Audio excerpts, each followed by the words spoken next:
YTN 뉴스라이드 함께하고 계십니다. 총선을 앞두고 저희가 여야 정치인들을 차례로 모시고 정치권 현안에 대한 얘기를 듣는 시간을 마련했는데요. 오늘 첫 순서로 더불어민주당 인사와 함께하겠습니다. 더불어민주당 고민정 최고위원과 함께 얘기해 보겠습니다. 안녕하십니까? 네, 반갑습니다. 네, 오랜만에 모셨어요. 네, 그렇네요. 네, 이제 총선 한 70여일 남았는데 네. 요즘 지역구에서 많이 바쁘실 것 같습니다. 좀 돌아보시니까 민심은 좀 어떤가요? 거의 뭐 아침 새벽부터 밤 늦게까지 계속 지역에 많이 있거든요. 근데 가장 걱정은 이제 곧 설이 다가와서 그런지 물가에 대한 걱정이 굉장히 많고요. 또 시장이나 상가 상인분들은 소비자들의 발길이 확실히 예년보다는 많이 줄었다. 안 그래도 물가도 올라서 이 음식값은 못 올리는데 이 재료값은 올라가지고 힘든데 손님까지 없어버리니까 너무 힘들다는 얘기를 굉장히 많이 하세요. 네, 정치권의 현안에 대해서도 또 주민분들도 관심이 많지 않을까 싶은데 맞습니다. 현안 얘기도 좀 해보겠습니다. 네. 최근에 정치권 쟁점을 좀 보면 윤석열 대통령과 한동훈 비대위원장 사이에 갈등이 불거진 그 상황이 많은 관심을 받았습니다. 일단 갈등은 좀 봉합이 된 것으로 보이는데 그 상황은 좀 어떻게 보셨어요? 저는 그거는 시침질 수준의 봉합이다. 그러니까 그냥 얼기설기 그냥 대충 꼬매놓은 정도인 거죠. 왜냐하면 그 원인을 해소해야지 완전하게 갈등이 없어졌다고 볼 수가 있는데 이 사건의 원인은 결국 김건희 여사 리스크였지 않습니까? 명품백으로부터 시작이 됐고 거기에 대해서 김건희 여사가 그냥 단순히 사과한다고 끝날 문제는 아니죠. 국민 누군가가 그런 부당한 행위를 했는데 죄송합니다 하고 하면은 죄가 다 없어집니까? 그렇지 않잖아요. 아무리 고위 권력자라고 하더라도 국민과 동등하게 법 앞에 심판을 받아야 되는 것처럼 이분도 명백한 의혹이 있는 상황에서는 수사를 통해서 거기에 따르는 어떤 대가를 치르는 게 국민적 상식에 맞고 눈높이에 맞다. 그러나 지금 명품백 수수에 대한 사과는 말할 것도 없고 실제로 뭐 수사를 촉구한다든지 이런 모양새도 전혀 없는 상황이고 특검법은 더더욱 말할 것도 없고요. 그래서 김건희 여사 리스크로부터 시작된 갈등이었는데 아무것도 풀린 게 없는데 그게 어떻게 봉합입니까? 그냥 대충 땜질 해놓은 거죠. 그러면 결국에 김건희 여사 명품 가방 수수 의혹과 관련해서 어떤 입장을 표명한다든지 조치가 있어야 된다는 말씀으로 이해가 되는데 그렇죠. 윤석열 대통령이 신년에 언론사와 대담을 하면서 이와 관련한 입장을 밝힐 것으로 보인다 이런 보도들이 나오고 있거든요. 그것도 하려면 지금 집권 뭐 초기도 아니고요. 중반으로 점점 접어들고 있기 때문에 기자들과의 신년 간담회는 반드시 해야 된다고 생각합니다. 어떤 역대 대통령도 안 했던 적이 없거든요. 그만큼 날선 질문들이 당연히 오고 갈 수밖에 없지만 국민들의 마음을 허심탄회하게 기자들을 통해서 질문을 듣고 대통령의 답을 얻고 싶은 게 국민의 마음이거든요. 근데 그게 아니라 특정 언론사를 한 군데 콕 집어서 뭔가 하겠다는 건 이미 써놓은 글을 그냥 읽어나가겠다는 정도밖에 되지 않아서 그 역시 국민들로부터 윤석열 대통령과 김건희 여사가 대단히 국민과의 눈높이를 맞춰서 겸허해졌구나 이렇게 절대 받아들여지지 않을 겁니다. 결국은 쇼로밖에는 또 보여지지 않을 거라서 저는 안 하느니만 못한 행위가 될 거라고 생각해요. 그러면 어떻게 해야 된다고 보시는 거예요? 기본적으로는 일단 신년이기 때문에 그 계기가 있지 않습니까? 보통은 신년 기자회견이라는 걸 누구나 다 했기 때문에 그 자리를 통해서 진짜 진솔한 이야기를 하고 또 그에 대한 기자들의 날선 질문에 대해서도 솔직하게 얘기하는 모습을 보면 국민들께서 이거는 어느 정도까지는 용납을 해줘야 되겠다. 이 정도 수준에서는 뭐 부족하다. 이런 판단을 내리실 수 있는데 지금은 국민을 자꾸 무시하고 계시다는 생각이 들어요. 맨날 말로는 국민 하지만 국민한테 결정을 맡기지도 않았고 판단을 맡기지도 않고 그냥 계속 무시로 일관하고 있는데 그 대표적인 모습이 저는 서천시장 화재 현장에 굳이 한동훈 위원장하고 그러한 사진과 기사가 예측됨에도 불구하고 일부러 그런 장소에 갔다는 건 전 국민을 굉장히 무시한 행위라고 보고 그래서 저는 뭐 한동훈, 윤석열 둘 간의 문제가 봉합이냐 마냐 이것보다 어떻게 저런 현장에서 저런 일정을 잡을 수가 있을까. 저거가 만약에 참모들의 머리에서 나온 거라면 혹은 한동훈 위원장이 제안한 거라면 정말 그거는 정치의 기본이 안 돼 있는 사람들이다. 정치를 해서는 안 되는 사람들이다라고까지 생각을 합니다. 다른 것도 아니고 화재 현장이지 않습니까? 게다가 대통령께서 그 사람들하고 별로 얘기도 안 하지 않았습니까? 그 목소리가 상인들의 울분으로 지금 터져나오고 있는 상황인데 그마저도 미안하다, 다 살피지 못했다, 다시 한번 갈 수 있는 기회를 찾겠다 이렇게 말하는 게 아니라 아니다, 소통했다. 그러니까 계속 윤석열 대통령과 정권의 이 공통점을 보면 뭔가 지적을 하면 겸허히 수용하는 것도 있어야 되는데 무조건 아니라고 윽박만 지르고 겁박만 하는 겁니다. 이게 옛날 독재 정권처럼 무조건 소리 지른다고 해서 국민들이 다 거기에 고개 숙이고 90도 폴더 인사하는 국민들 아니거든요. 서천의 수산물 특화 시장에서 윤석열 대통령과 한동훈 비대위원장이 만나서 이제 갈등을 봉합했던 그 장면과 관련해서 네. 민주당에서 지속해서 이제 지적을 하고 계신데 그런 상황에서 오히려 피해 상인들의 목소리를 좀 덜 들은 거 아니냐 이런 부분 좀 지적을 해주셨고요. 자, 그러면 그 봉합하는 과정과 관련해서 얘기를 좀 더 해보자면 김건희 여사 리스크가 결국에 아직 해소되지 않았다 이 부분을 지적하고 계신 거잖아요. 국민의힘 같은 경우에는 한동훈 비대위원장이 국민 눈높이를 강조하지만 그래서 어떻게 할 거냐 이 부분으로 들어갔을 때는 제2부속실 설치나 아니면 특별감찰관 임명 요 정도를 얘기하고 있는 것으로 보이거든요. 그러면 또다시 국민 무시하는 겁니다. 국민 눈높이라는 말을 쓰질 말든지요. 왜냐하면 김건희 그러니까 김건희 특검법과 관련해서 오늘 원래 본회의에서 재의결에 대한 양당 간의 입장을 확인을 하고 뭔가 이제 수용할지 말지를 결정을 해야 되는데 결국은 한동훈 비대위원장이 특검법을 수용하겠다는 입장을 내지 않고 있지 않습니까? 그러니까 김건희 여사에 대해서 국민 눈높이를 말하려면 특검법을 수용해야 한다는 국민들의 여론조사가 월등하게 높습니다. 그냥 5.5 대 4.5 수준이 아니거든요. 그럼 그런 상황이면 국민들 눈높이에 맞게 특검법을 수용하겠다라는 이야기를 하면 오늘 본회의에서 재의결을 통해서 특검법을 돌리면 되는 거거든요. 그러나 한동훈 위원장은 국민 눈높이에 맞추겠다. 윤석열과 뭔가 각을 세우는 듯한 모양새는 취했지만 행동은 아무것도 한 거 없고 그저 그냥 폴더 인사밖에는 남겨지지 않았습니다. 한 게 아무것도 없는 거죠. 그러면 일단 국민의힘에서 김건희 여사 리스크와 관련해서 해야 되는 건 특검법을 수용하는 거다. 맞습니다. 이 말씀으로 이해하면 되겠습니까? 네. 이거 특검법은 언제 다시 표결에 붙일 계획이신 거예요? 이제 본회의가 열려야 되는 거고 그러면 이제 원내 대표들 간에 본회의 날짜를 이제 합의를 봐야 하는데 설이 있다 보니까 날짜 잡기가 아마 녹록지는 않은 것 같습니다. 뭐 일단 국민의힘 같은 경우에는 요거 이제 다시 표결을 빨리 하자 이런 입장인 거고 민주당이 이제 나중에 하자 이런 입장인 거죠. 여기서 지금 입장이 좁혀지지 않은 그렇죠. 겁니까? 국민의힘에서는 이거를 빨리 해야 그 다음에 이제 공천을 쉽사리 할 수가 있을 텐데 하는 계산인 것 같아요. 근데 이제 이게 힘겨루기 혹은 그 시간을 조율하는 모습으로 보여지면 국민들 입장에서는 또다시 정쟁의 소용돌이에 휩싸이는구나 생각을 하게 될 거고 국민 눈높이에 맞추겠다는 한동훈 위원장의 발언은 퇴색될 수밖에는 없는 거고요. 그래서 결국은 국민의힘 내부에서도 혹은 이제 여권 내에 있는 여권 측 다양한 인사들도 보면 김건희 여사의 이 부분은 이 도이치모터스 주가 조작은 특검법으로 묶여 있기 때문에 그건 법으로 해야 되겠지만 특히 이 명품백 수수는 명확하게 증거물이 있는 상황이라서 이거는 입장을 얘기를 해야 한다 뭔가. 그러나 아무 태도도 취하지 않고 있고 심지어 국민의힘 내부에서는 사과하는 순간 오히려 그게 프레임을 만드는 것이라 우리한테 불리하다. 그러니까 유불리만을 여전히 따지고 있는 겁니다. 그것도 윤석열 대통령의 측근이라는 분들이 주로 그렇게 하고 계시는 거거든요.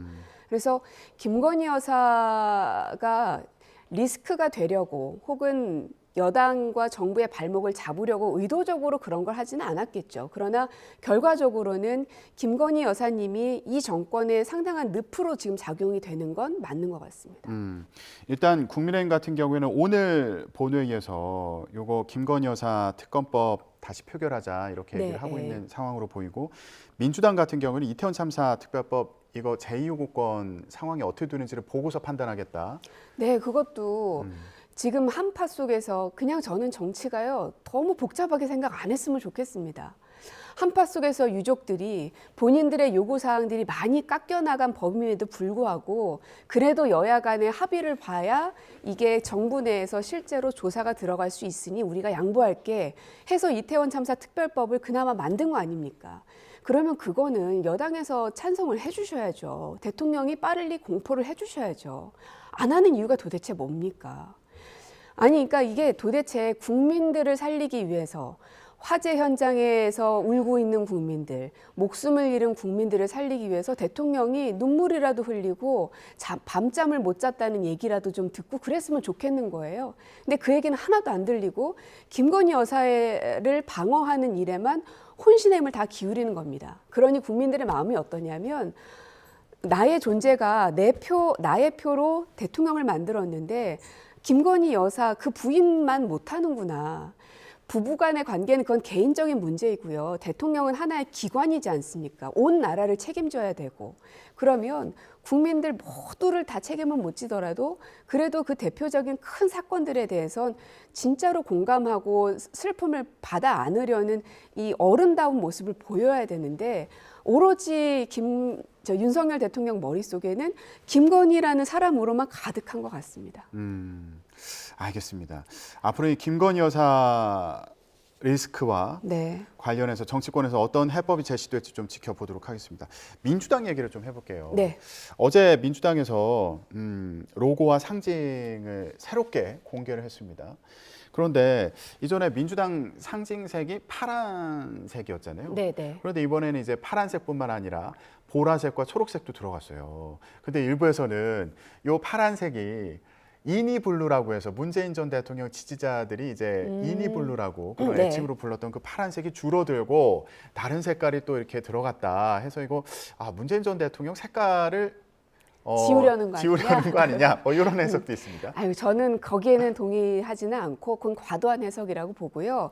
오히려 저는 그 PI가 원래 파란색 하나 있었는데 늘어난 게 아니라 원래 더불어민주당의 당 길을 보면 초록색도 있고 하늘색도 있고 굉장히 다양한 색깔들이 훨씬 더 많이 있었습니다.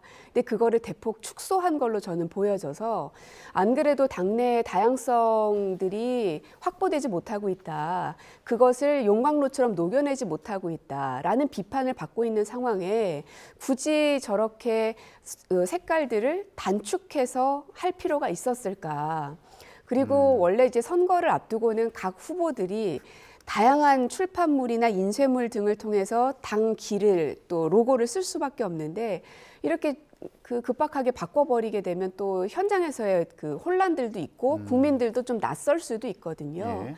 정치의 고관여층들은 민주당에 뭐가 바뀌었구나를 명확하게 알지만 그렇지 않은 분들은 뭔가 좀 다른 곳인가? 뭐 이렇게 생각이 들 수도 있어서 왜 그렇게까지 했을까? 그러나 뭐 이제 민주주의의 퇴행을 좀 막고자 하는 강한 의지를 나타낸 것이라고 하니 앞으로 이제 행동으로 보여드려야 될 것 같습니다. 예, 뭐 통합이나 확장을 강조하다 보니까 뭐 일부 의원들이 탈당을 하고 또 제3지대 신당을 추진하고 이런 상황을 조금 염두에 둔 거 아니냐 이런 얘기도 나오고 있는데 당내에서는 지금 친명계 비례대표 의원들이 비명계 의원들 지역구에 도전장을 내면서 요거 갈등이 아직 풀리지 않았구나 이런 또 시각들이 있어요. 이 상황은 좀 어떻게 보세요?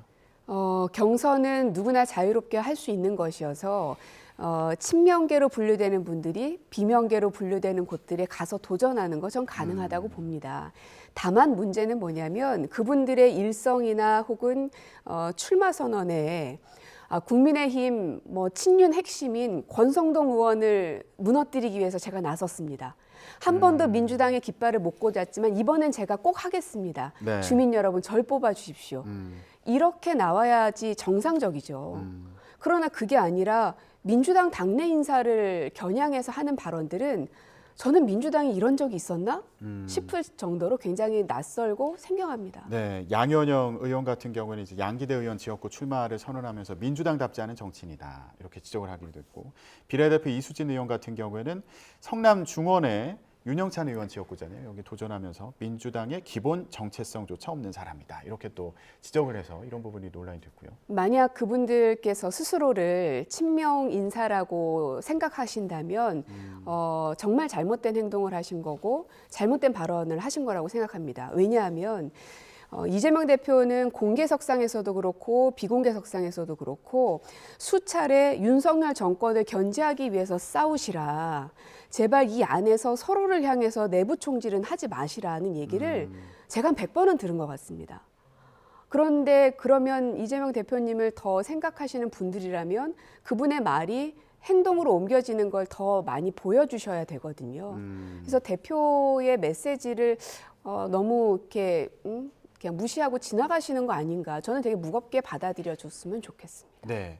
그런데 또 일부에서는 강성 지지층이 당내에서 이제 비명계로 불리던 일부 의원들이 탈당을 하고 나니까 이제는 친문과 86그룹을 나가라고 한다. 네. 그래서 조응천 의원님 같은 경우에는 인터뷰에서 이렇게 얘기했더라고요. 수박 나가니까 이제 멜론도 나가라고 한다. 예, 이런 상황인데 고민정 의원님 같은 경우에는 뭐 이런 공세에 좀 시달리거나 이런 거 없으세요? 시달리고 있죠. 아예 그냥 실명까지 거론하면서 얘기하시는 분들이 계시던데 그런다고 뭐 제가 민주당을 버리고 싶은 생각은 전혀 없고요. 누가 더 민주당다운 정치인인가에 대한 판단은 결국은 이제 국민들께서 하시리라는 생각이 들고, 예. 지금은 당 내에서 그렇게 왈가왈부하기 할 만큼 한가롭지 않습니다. 윤석열 정권 그리고 이제 검찰의 그 수사 권력들 얼마나 날카롭고 무서운 기세로 들어오고 있는지 다 국민들 눈엔 보이거든요. 예. 그래서 제가 지역을 다니면 많이 듣는 얘기가 뭐냐면, 경제에 대한 어려움도 얘기하지만 제발 내부에선 좀 그만 좀 해라. 그 내부 싸움은 너네들끼리 안 보이는 데서 좀 교통정리하고, 우리는 지금 윤석열 정권이 경제도 무너지고 안보도 무너져서 군대 간 내 자식 어떻게 될까도 걱정되고 걱정이 이만저만이 아니니까 그것 네. 좀 제대로 좀 싸워라는 목소리가 하늘을 찌릅니다. 그래서 그 이야기를 정말 겸허히 받아들여서 국민들 뜻을 받들어야 된다고 생각해요. 네. 저희가 얘기를 더 하면 좋겠는데 이제 시간이 얼마 남지 않아가지고 예. 제가 좀 고민을 하다가 마지막 질문을 좀 골랐습니다. 네. 선거제 개편안 관련해서 오늘 의원총회에서 또 논의할 것 같다 이런 얘기도 있던데, 지금 민주당에서 이거 선거제 비례대표 선거제 같은 경우에 준연동형 선거제 이제 유지하는 방향으로 가나 싶었는데 네. 새롭게 나오는 얘기가 권역별 비례대표제잖아요. 요건 어떤 방식인가요? 그리고 이거 확정이 된 건지 또 궁금합니다. 아니요, 아무것도 확정된 건 없고요. 권역별 병립으로 가자는 겁니다. 연동형은 현재 제도를 그대로 유지한 상태에서 이제 또 다른 수들을 저희가 쓰면 되는 거고요. 여당하고 합의를 봐서 법을 개정하려면 병립을 가는 거거든요. 그래서 지금 민주당이 할 수 있는 거는 연동으로 가겠다 하면 그냥 선언만 하면 오늘부터 바로 선거제도에 맞춰서 저희가 정치 일정을 짜면 됩니다. 그러나 병립으로 가려면 권역별로도 해야 되지만 그것을 이제 이중등록제를 여당하고도 협상을 해야 되고요. 이중등록제라는 건 지역구에도 나가고 비례대표로도 출마할 수 있는 거예요? 맞습니다. 그러면 지역구에서 떨어지더라도 비례대표가 될 수도 있는 그런 상황입니까? 그렇습니다. 근데 이제 여기에 대해서 오히려 소수 정당들은 서울에서 인기 많게 되면 다른 권역들에서는 오히려 비례를 넘보거나 지역을 넘보기가 더 어려워지기 때문에 훨씬 더 퇴행하는 것이라고 보고 있는 상황입니다. 그래서 오히려 그냥 병립보다 권역별 병립에 대한 비판들이 좀 많은 상황이거든요. 예. 그래서 이거를 조율해내는 게 쉽지는 않고, 그리고 각 국회의원들, 최고위원들 모든 사람들의 의견은 이미 다 표출이 돼 있습니다. 마지막 남은 건 대표의 결단만 남은 것 같아요. 그렇군요. 권역별로 비례대표를 뽑는다고 하니까 이게 그러면은 지금은 그냥 전국을 두고서 비례대표를 투표를 해가지고 네. 비례대표를 이제 선정을 하는 건데 권역별로 한다고 하니까 이게 또 어떤 파장이 있을지 이거 좀 지켜봐야겠네요. 예, 새로운 제도여서. 이제 뭐 영호남의 그 호남은 무조건 민주당, 영남은 무조건 국민의힘 이 벽을 허물어뜨리자는 의도이기는 한데 오히려 이 비례대표는 전문성을 갖고 있는 사람들을 영입하는 게 목표인 것이어서 네. 본래 의도하고 그게 또 잘 맞는가에 대한 비판들도 있는 게 사실입니다. 알겠습니다. 관련 논의 어떻게 되는지 또 지켜보겠습니다. 네. 여기까지 듣도록 하겠습니다. 지금까지 더불어민주당 고민정 최고위원과 함께 얘기 나눠봤고요. 다음 주에는 국민의힘 영입 인재로 경기 수원정 지역구에 도전하는 이수정 경기대 교수와 함께 얘기 나누는 시간 마련했습니다. 네, 오늘 말씀 여기까지 듣겠습니다. 고맙습니다. 네, 고맙습니다.